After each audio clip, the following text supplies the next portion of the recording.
bye bye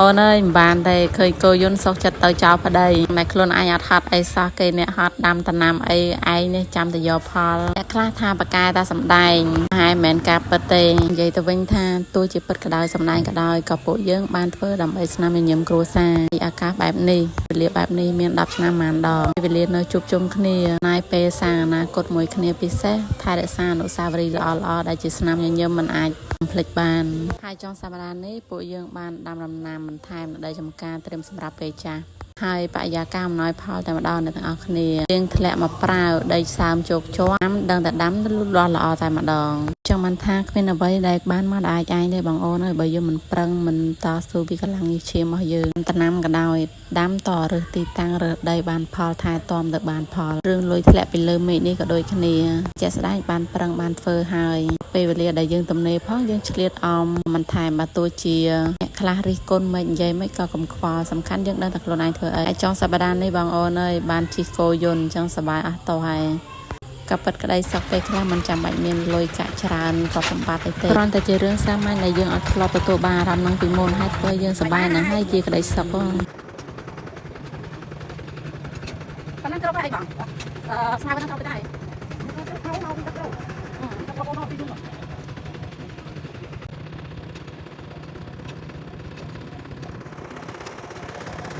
អូខេសូមស្វាគមន៍អ្នកទាំងអស់គ្នាមកកាន់ YouTube Channel សុពិសី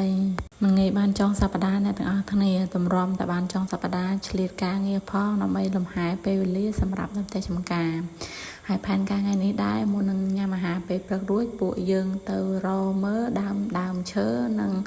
ដើមហូបផ្លែមួយចំនួនដោយសារតម្រាំតរេបចាំរួចអ្នកទាំងអស់គ្នាឡើងម៉ោង 7:10 ហើយអញ្ចឹងម្នាក់ញ័រសាច់ទាំងកូនខ្ញុំទាំងខ្ញុំក្តីសំខាន់ពេលដែលឃ្លានអញ្ចឹងមិនដឹងថាញ៉ាំទៅវាឆ្ងាញ់ប៉ុណ្ណាសំខាន់កន្លែងលក់គាត់តម្លៃធូរថ្លៃហើយរសជាតិឆ្ងាញ់ទៀតអត់បាច់ដាក់គ្រឿងច្រើនទាំងអស់គ្នានៅពោធិ៍សាត់យើងហ្នឹងគឺឡែងបងសារាយ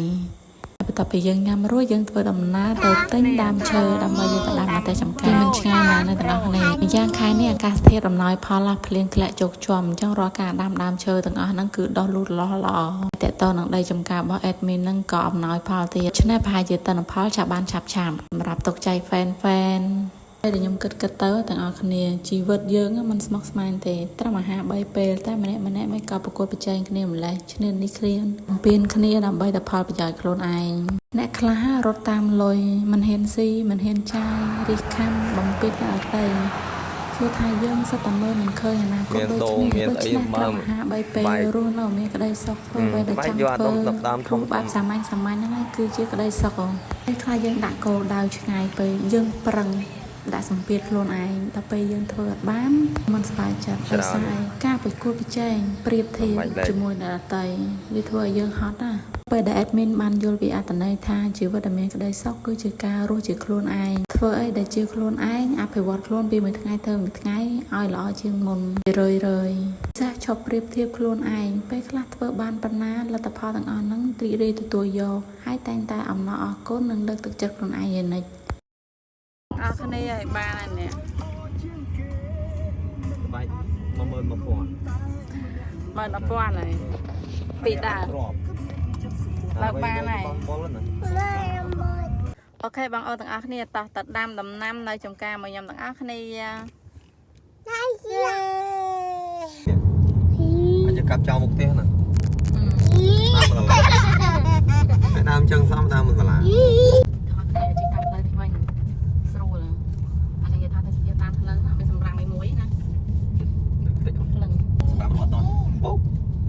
ជីទៅដាក់តូបរុយ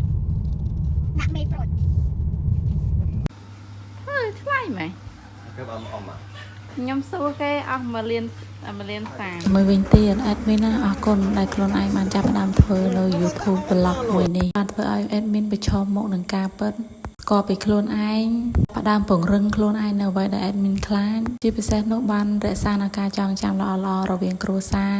ចេះរៀបចំផែនការសម្រាប់អនាគតអ្វីដែលសំខាន់គឺយើងអាចច្នៃពេលវេលាឲ្យមានប្រសិទ្ធភាពមិនថាការងារមិនថាពេលវេលាចុងសប្តាហ៍និងជុំគ្រួសារអ្វីដែល admin ធ្វើអត់ដាក់សម្ពាធខ្លួនឯងទេធ្វើបានប៉ុណ្ណាយកប៉ុណ្ណឹងជាពិសេសគឺបានរៀបចំផែនការប្រចាំថ្ងៃថាយើងត្រូវដើររបៀបណាដើម្បីឲ្យងាររបស់យើងសម្រេចបានទាំងអស់ខ្ញុំក៏កាត់ស្មៅ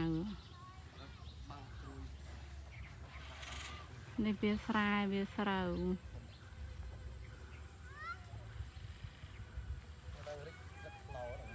ហ្នឹងហើយប៉ាឥឡូវទៅគ្រប់គ្រាន់ឥឡូវជារួមគ្មានអ្វីដែលបានមកដោយងាយបើមិនហូរញើសដល់ដីទេអ្នកទាំងអស់គ្នាឥឡូវយើងចាប់ដើមដាំដំណាំណាអ្នកទាំងអស់គ្នាថ្ងៃនេះមានដូងមានតបែកមានចេកមានផ្កាមានច្រើនគួរសំដែរអ្នកដាំមានតែមួយទេណាវាល្អបន្តិចហើយសាកមេឃវាសាកមេឃនេះទៅឲ្យប្រកាស មកបងប្អូនបើបាទស្វាយនេះស្វាយតិច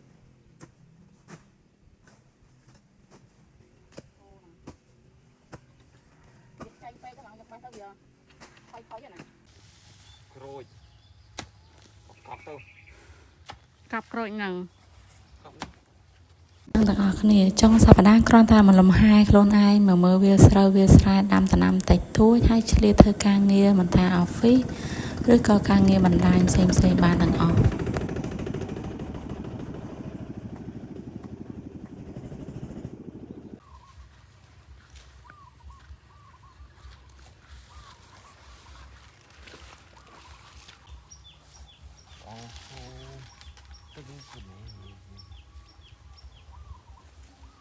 ណាបងប្អូនបងប្អូនទៅហើយជិះចូលយន្តទៅហើយ បាយបាយប៉ុណ្ណឹងគ្រប់ហើយបងស្មៅប៉ុណ្ណឹងគ្រប់ទៅដែរគ្រប់ហើយមកពីគ្រប់មកពីយូរ